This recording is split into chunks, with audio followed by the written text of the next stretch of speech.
بسم اللہ الرحمن الرحیم. میرے بہت ہی محترم جناب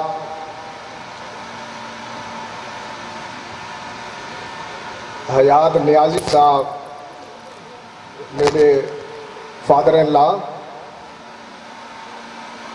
برادر محترم جناب رانا محبوب صاحب، آج دی محفل دے کلچرل شو دے مہمان خصوصی عبد الباسط بھٹی صاحب، میرے محترم اور بہت ہی قابل احترام استاد عبد القیوم بھٹی صاحب، میرے دوست رفیق صاحب، principal government college, retired principal government college Muzaffargarh, مہمانان گرامی، عزیز طلباء و طالبات،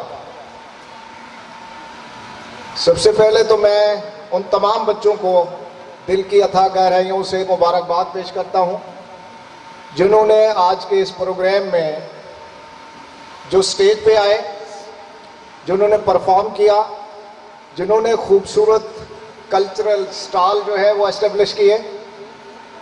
اپنے تمام سٹوڈنٹس کو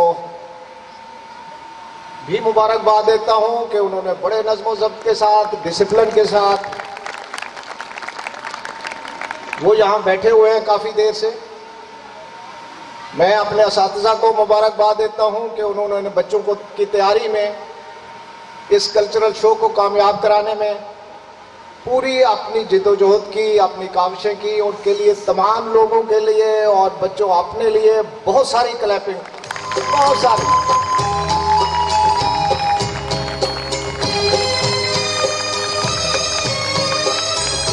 سب سے پہلے کہ ہم نے یہ کیوں کیا، یہ کلچرل شو جو ہے وہ ہم نے کیوں کیا، اس کی غرض و غایت کیا ہے.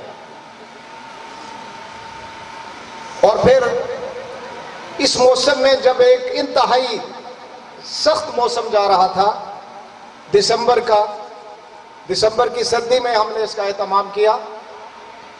اور قدرت کا معجزہ دیکھیں کہ مسلسل کئی دنوں سے کوہر پڑ رہی تھی، دھند پڑ رہی تھی، انتہائی سردی تھی. اور آج جب میں صبح اٹھا تو میں نے اللہ تعالیٰ کا شکر ادا کیا کہ آج کا دن بہت خوبصورت دسمبر کا دن تھا.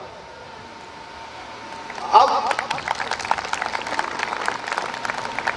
دسمبر کے مہینے میں یہ جو دسمبر گزر رہا ہے، اس کی 16 تاریخ جو ہے ہماری ملکی تاریخ میں ایک تاریخ اور ایک بھیانک دن تھا. 16 دسمبر کا،